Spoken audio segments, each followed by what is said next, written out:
درس اللغة الإنجليزية المرحلة الرابعة قسم وقاية النبات كلية علوم الهندسة الزراعية جامعة بغداد إعداد الدكتور نورس عبد الإله.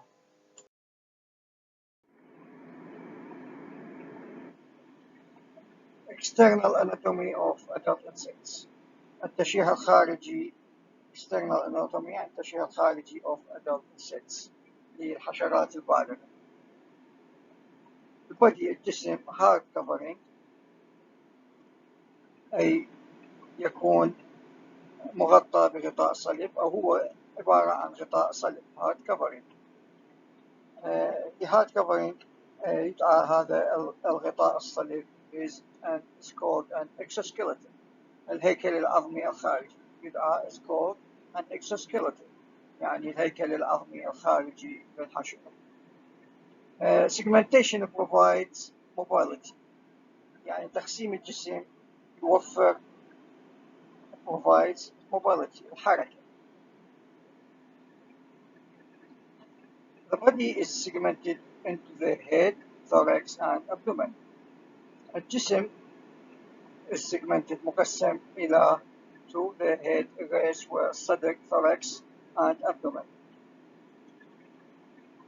Segmentation and mobility allows some insects and allied pests, e.g.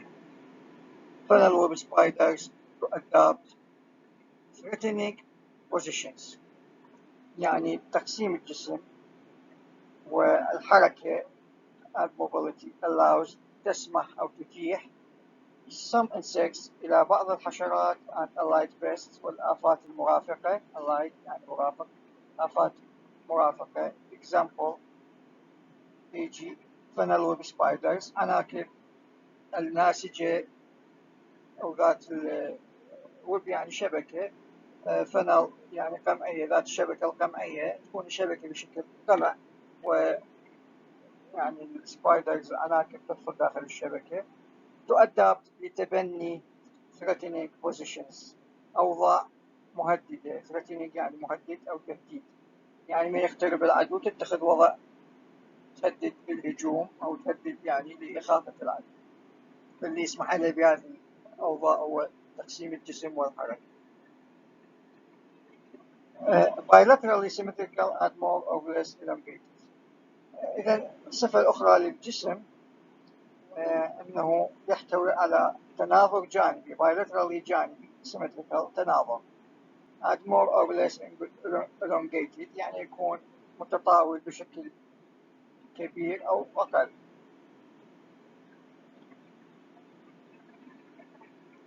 Each half is a mirror image of the other. إذا ما لا يعني bilaterally symmetrical أنه كل نصف each half من الجسم is a mirror image هو صورة معكوسة مثل صورة المرآة mirror image of the other للنصف الآخر فهذا اللي يعني bilaterally symmetrical أو bilaterally symmetrical اللي هو التناظر الجانبي. هذه مواصفات الجسم.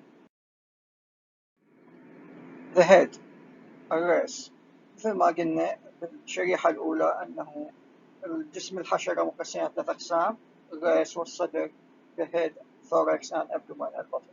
فنبدي بالرأس. head segmentation and mobility يعني تقسيم والحركة أو تقسيم الجسم أو تقسيمات الرأس والحركة حلقات الرأس. Segments of the head are fused. There is a joint between the head and the thorax. إذن تكون حلقات الرأس أو أقسام الرأس تكون مدمجة fused مدمجة. There is a joint between the head and the thorax. وهناك مفصل joint بين الرأس والصدر. Antennae أو قرون الاستشعار. There are 2 antennae, one pair for smelling, feeling, occasionally tasting and hearing.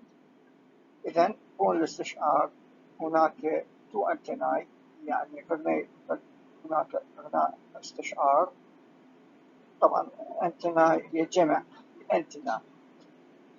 أنتنا هي كلمة ذات أصول غير يعني إنجليزية، فجمعها شاذ فيكون أنتناي. إذا نرفع حرف الإي تصير أنتنا كالاستشعار. one pair اللي هو يعني زوج واحد بغرض الشم والحس، وفي occasionally في بعض الأحيان وفي ظروف خاصة بغرض التذوق والسمع tasting and hearing. eyes compound and or simple eyes. أي العيون تكون إما مركبة أو بسيطة أو كليهما موجودة. يعني غالب الحشرات تكون تمتلك عيون مركبة وعيون بسيطة، بعض الحشرات تمتلك فقط مركبة وبعض الآخر تمتلك فقط بسيطة، ولكن معظم الحشرات تمتلك عيون مركبة وبسيطة. mouth أجزاء الفم: chewing, sucking, siphoning, sponging, lapping, etc. إذن الفم إما يكون للمضغ chewing أو يعني للقرض، sucking للامتصاص، siphoning اللي هو أيضا للامتصاص، sponging اللي هو يعني سفنجي أو لاعق، ولابينج اللي هو لاعق etc.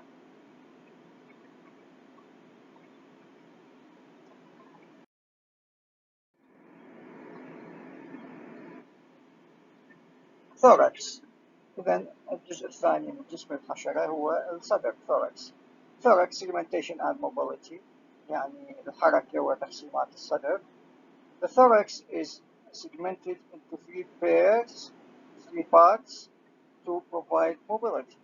إذن الصدر مقسم إلى 3 أجزاء three parts to provide mobility توفير أو يعني توفير الحركة.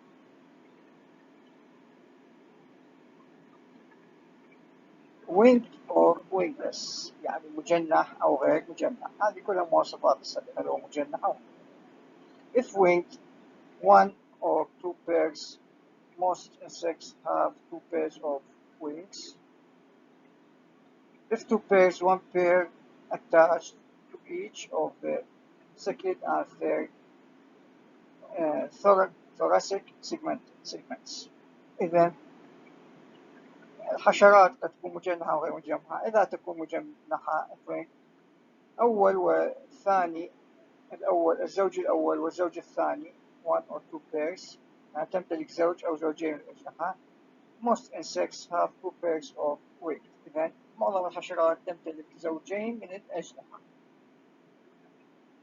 If 2 pairs إذا تمتلك زوجين من الأجنحة 1 pair attached to each of the second and third thoracic segments يعني كل زوج أجنحة مرتبط بحلقة.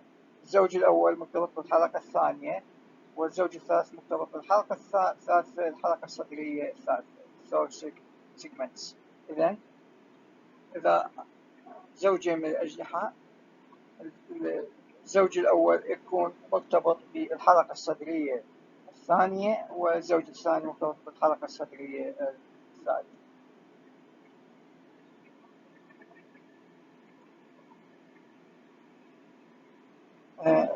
three pairs of jointed legs يعني يحتوي الصدر على 3 أزواج من الأرجل المفصلية.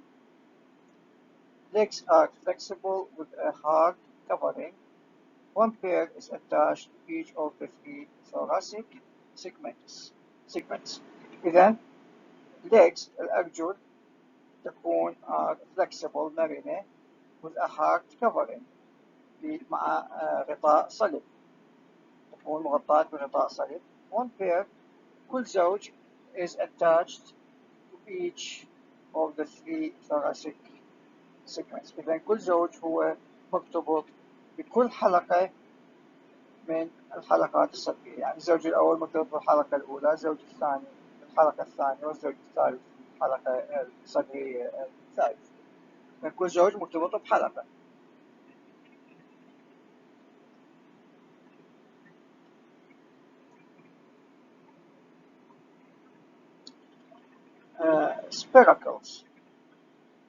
spiracles يعني الفتحات التنفسية. spiracles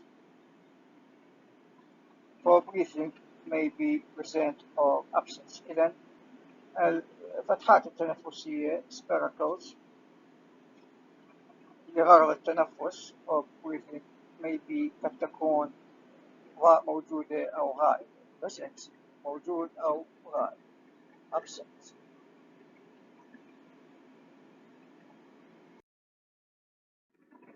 abdomen إذا الجزء الثالث هو البطن. abdomen segmentation and mobility يعني تقسيم البطن والحركة. The abdomen is segmented into up to 11 segments to provide mobility.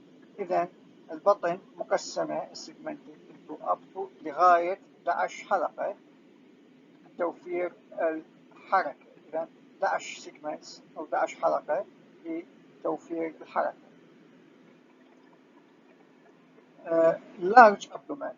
The abdomen is large compared with the head and thorax. إذن البطن كبيرة الحجم. The abdomen is large كبيرة compared with مقارنة ب the head and thorax. يعني الصدر والرأس. حجم البطن كبير بالنسبة لبقية أجزاء الجسم الرأس والصدر. spiracles أو الفتحات التنفسية. spiracles for breathing may be present or absent, often one pair per segment.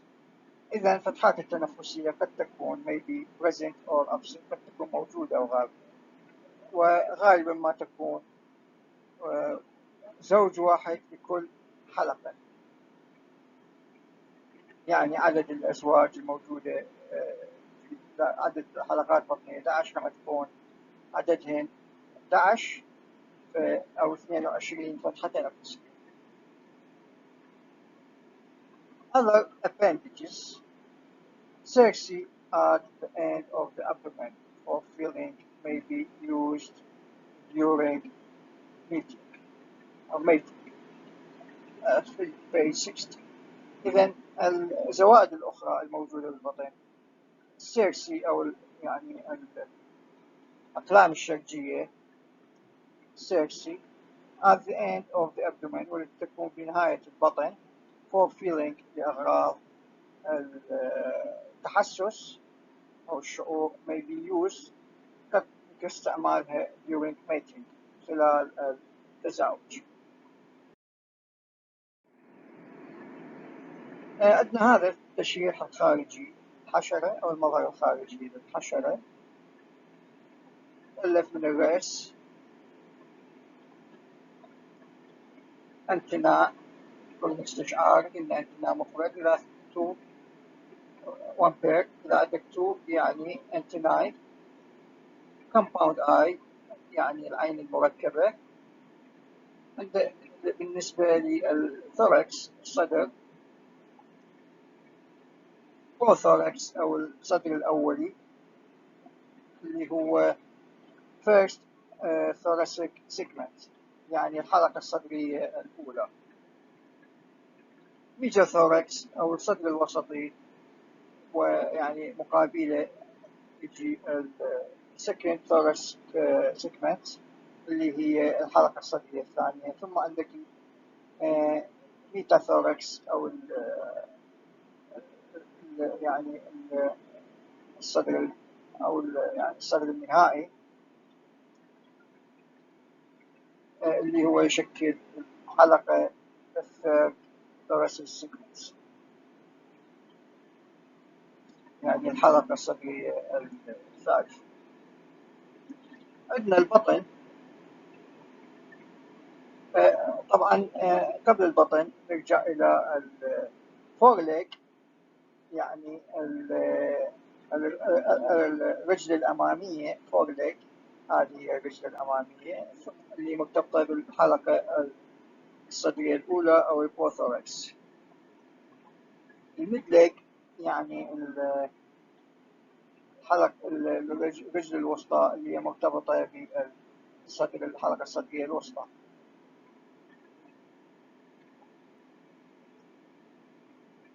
عندنا الفور وينج أو الجناح الأمامي أيضا مرتبط بالحلقة الصدرية الوسطى. يعني الحلقة الصدرية الوسطى تمتلك جناح وتمتلك يعني رجل، يعني تمتلك زوج من الأجنحة وتمتلك زوج من الأرجل. الحلقة الصدرية الأولى زوج من الأرجل، والحلقة الصدرية الثالثة أو الصدر الخلفي ميتاثوركس يمتلك أيضا هايند وينج يعني الجناح الخلفي، وهايند ليج يعني الأرجل أو الرجل الخلفي. إذا يمتلك جناح خلفي ورجل خلفي. نرجع إلى الأبدومين الثالث اللي هو البطن، اللي قلنا مؤلف من 11 حلقة. Diagrammatic drawing of a young locust nymph from the side. إذا diagrammatic يعني مخطط أو تخطيطي، drawing رسم تخطيطي of a young locust يعني لجرادة فتية nymph حورية from the side من الجانب. إذا عندنا الرأس اللي هو هذا اللي يتألف من الانتناء أو قلم الاستشعار. عندنا simple eye اللي هي هذه عين بسيطة. compound eye عين مركبة، إذا تحتوي على عين بسيطة وعين مركبة.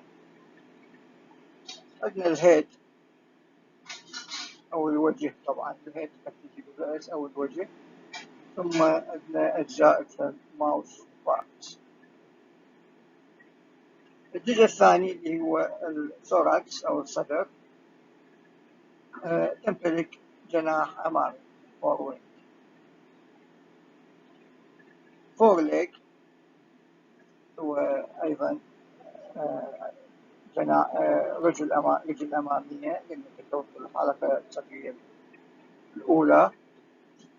midleg وجه رجل وسطية، والهايند ليج اللي هي الرجل الخلفي ما تمتلك جناح خلفي لأن بعده بعد حورية. ثم عندنا البطن الثالث اللي هو هذا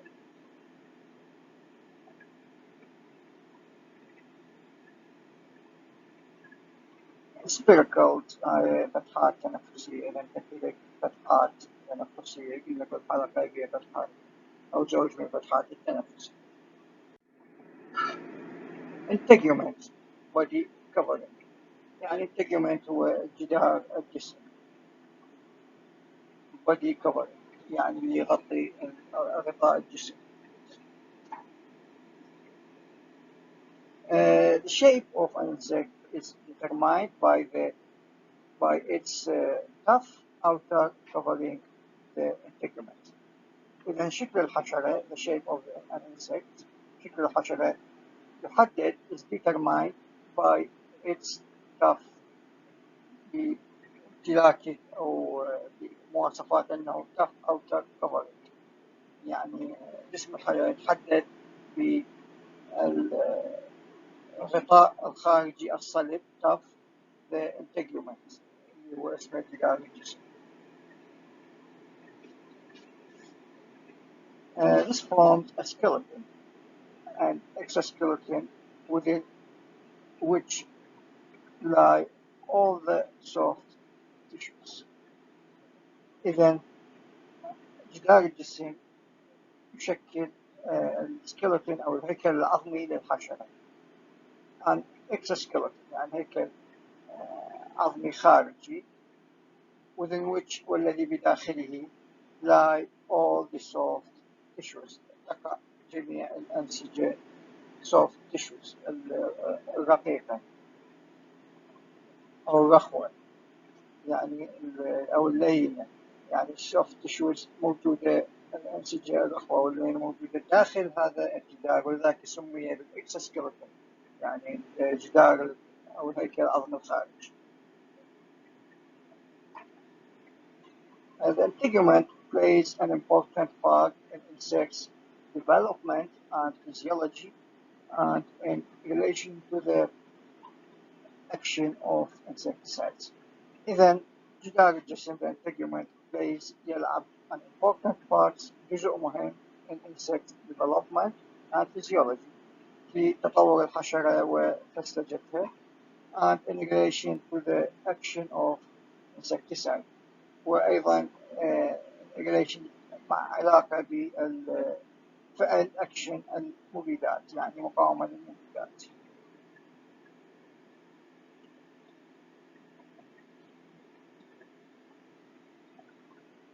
It is made up of the cuticle, epidermis and the basement. إذا هو مصنوع من cuticle طبقة خارجية الكوتيكل epidermis البشرة and the basement القاعدة.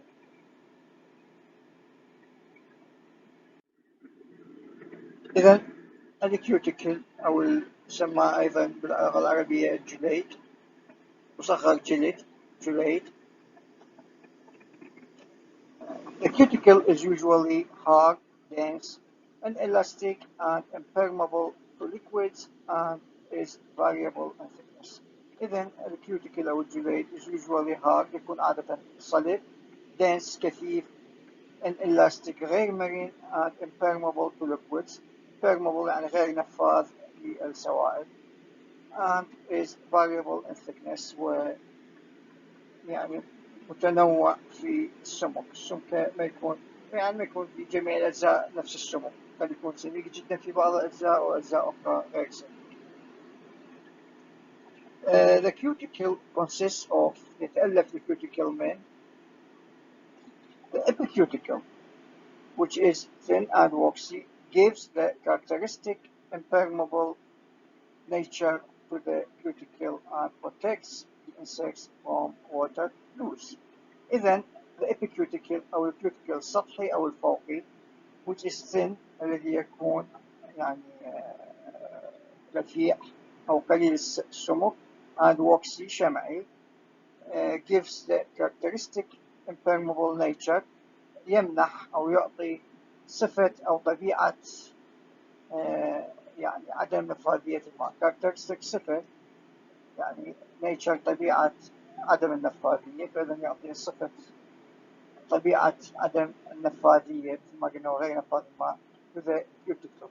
إذا صفة عدم نفاذية الماء يمنحها الكيوتيكل السطحي الفوقي and protects ويحمي the insects from water loss من فقدان الماء يحمي الحشرة من فقدان الماء. هذه طبقة الكيوتيكل.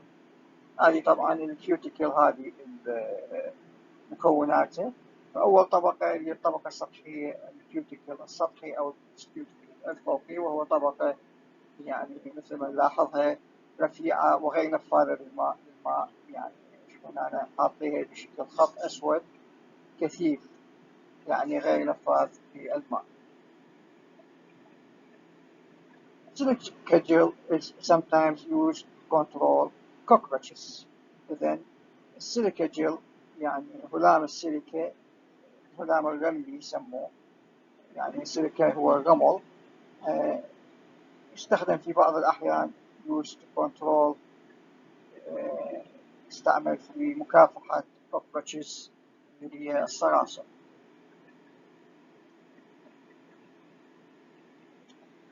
It physically destroys the works so that the insects dry out and die. إذا هنا نتحدث عن السيليكا جل. It physically destroys يدمر فيزيائيا أو تحطم فيزيائيا the works الشمع يعني الطبقة الشمعية الموجودة so that the insects dry out and die وذلك تجف الحشرات وتموت dry and die.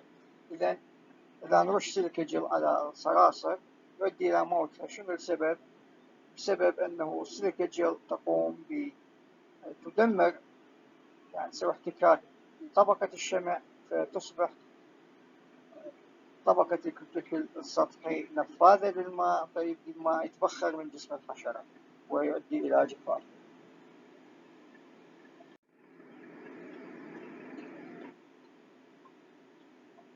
exocuticle.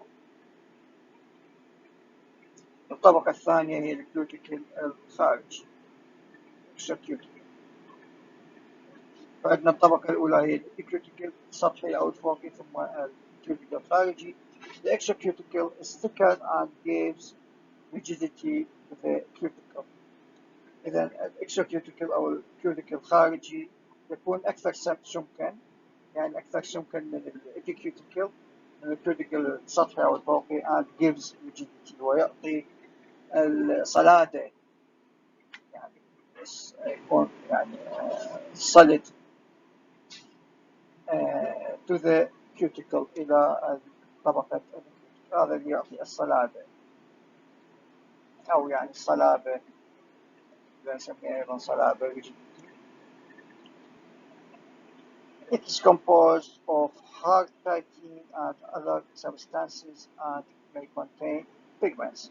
إذن it is composed يتألف من hard chitin طبقة الكايتين الصلبة and other substances ومواد أخرى and other substances other أخرى and may contain pigments.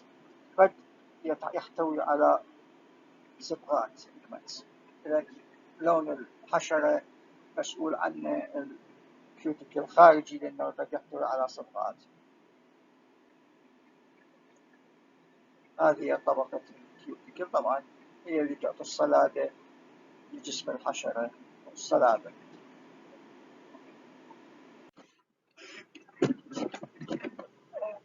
The endocuticle أو الكيوتيكل الداخلي اللي هي هذه الطبقة الثالثة من الكيوتيكل.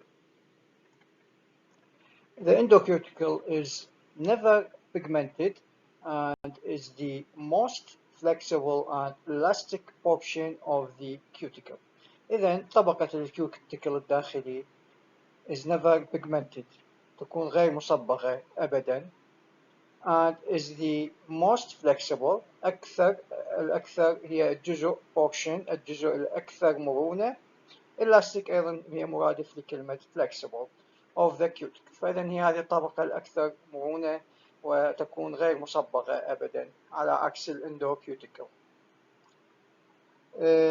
When the cuticle is first formed, it is soft and pliable, but certain layers of it soon harden. See above. إذن when the cuticle، عندما يكون الكيوتيكل يعني عندما يتكون الكيوتيكل في البداية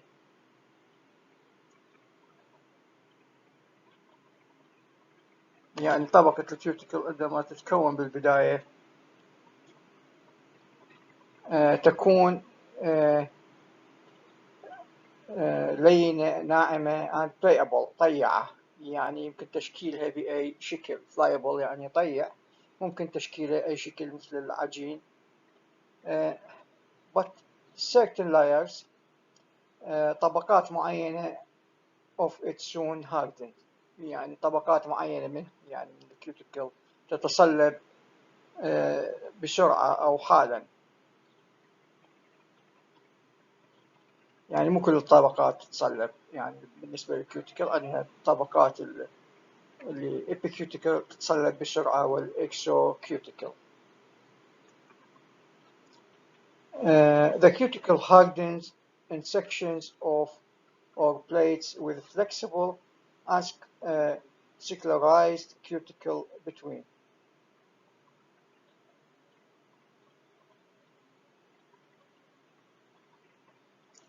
إذن الكيوتيكل hardens يتصلب in sections في مقاطع or plates صفيحات with flexible unsclerotized يعني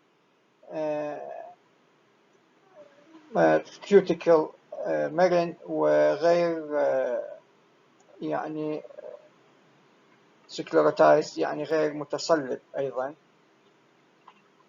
between. إذن يعني الكيوتيكل مو جميعها تصلب، أكو بعض الطبقات أو المقاطع أو الصفائح تكون مرنة وغير متصلبة unsclerotized أو متحجرة بينها في طبقة الكيوتيكل. The cuticle of many larvae, e.g. caterpillars, remains soft all over the body. طبعا كثير من اليرقات الكيوتيكل مالتها يكون مثل caterpillars اللي هي يرقات حرشفية الأجنحة remains تبقى soft طرية all over the body على جميع أجزاء الجسم. يعني الحشرات طبعا الكيوتيكل لازم يكون ببعض الأماكن غير متصلبة لغرض الحركة، ولكن مو كل الكيوتيكل، معظم الكيوتيكل متصلب، فقط مناطق صغيرة منها غير متصلبة. هنا بالنسبة لليرقات لا، جميع الكيوتيكل يكون مرن يعني ما يتصلب بالطور اليرقي، خاصة في يرقات كاتربيلرز أو حرشفية الأجنحة.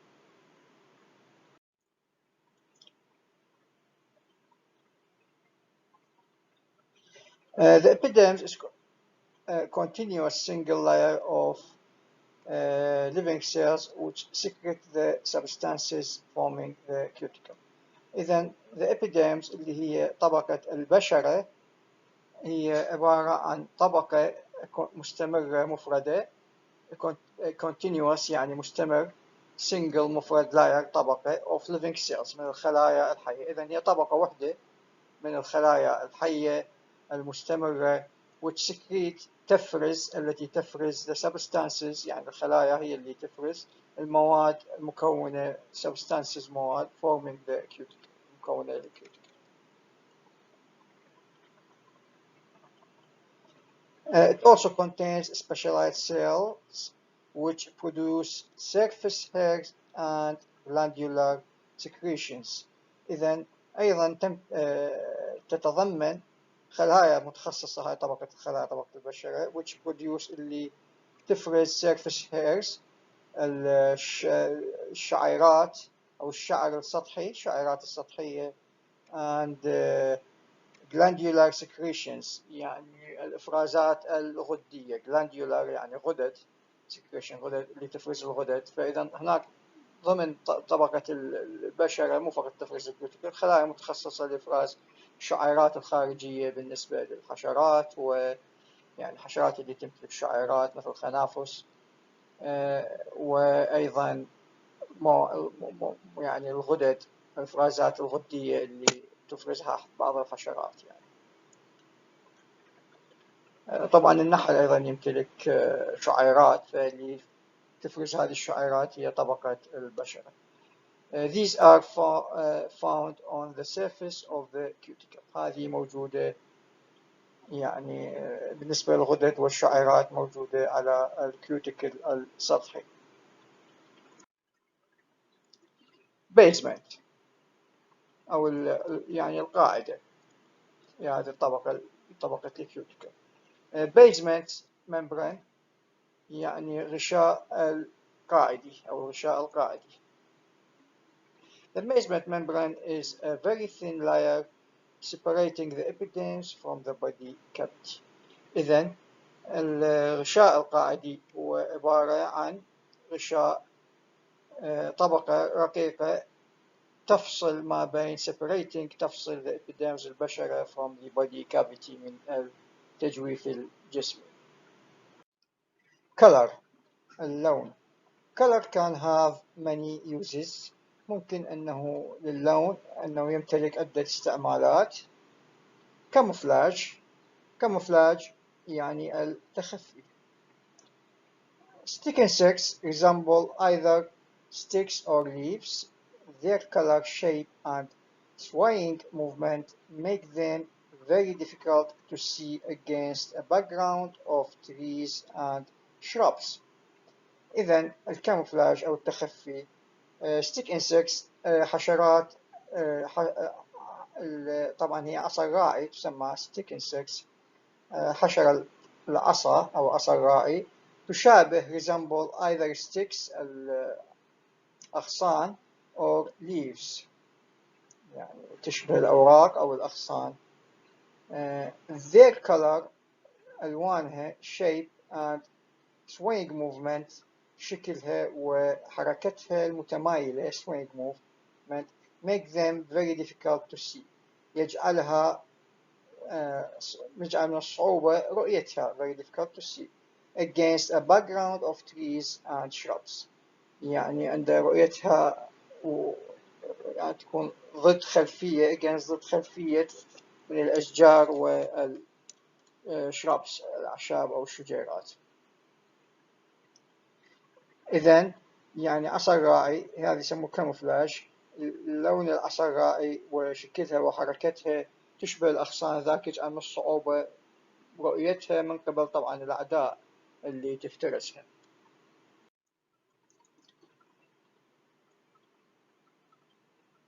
discouraging predators يعني تقلل من شجاعة أو تثبط من predators من المفترسات discourage عدم تشجيع المفترسات. The brightly colored spots of many ladybirds and the red strip of female redback spiders warn of predators which might eat them. إذن the brightly colored الألوان البراقة أو البقع ذات الألوان البراقة spots brightly colored spots يعني بقع ذات الألوان البراقة of many ladybirds اللي هي الدعاسيق عدة يعني أنواع من الدعاسيق and the red stripe of female redback spiders يعني إناث عناكب ذات الظهر الأحمر اللي تحتوي على يعني خطوط أو أشرطة red strip أشرطة حمراء على ظهورها يسموها redback spiders. One of تحذر predators المفترسات which might eat them يعني من افتراس. فهذه ألوان الأحمر و يعني البقع اللماعة تؤدي إلى يعني تحذير العدو أنه لا تقترب وتتغذى على هذه الحشرات أو يعني الآفات المرافقة للحشرات بسبب يعني سميتها أو يعني فقط للتحذير. يعني قسم أيضا تستخدم ككاموفلاج يعني أيضا للتخفي أنه تأخذ ألوان لحشرات سامة أو كائنات سامة يعني هي أصلا مو سامة ولكن تشابه بألوانها الحشرات أو الكائنات السامة فتؤدي إلى ابتعاد المفترسات عنها. Eye spots on the wings of some moths and on the rear of some caterpillars confuse predators. إذن البقع العينية eye spots on the wings على أجنحة of some moths and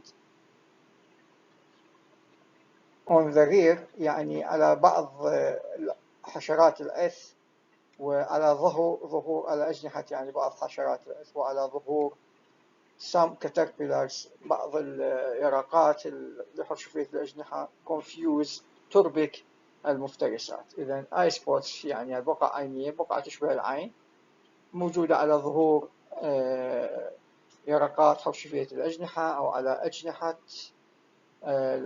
الأث تؤدي إلى أو الفراش يعني تؤدي إلى فراشات تؤدي إلى إرباك العدو. Birds learn to avoid insects that are brightly colored or taste unpleasant. إذن الطيور تعلمت to avoid تجنب الانسكتس حشرات that are brightly colored يعني اللي ألوانها يعني براقة or taste unpleasant، أو يعني مذاقها يكون غير لطيف، أو يعني طعمها غير مرغوب به.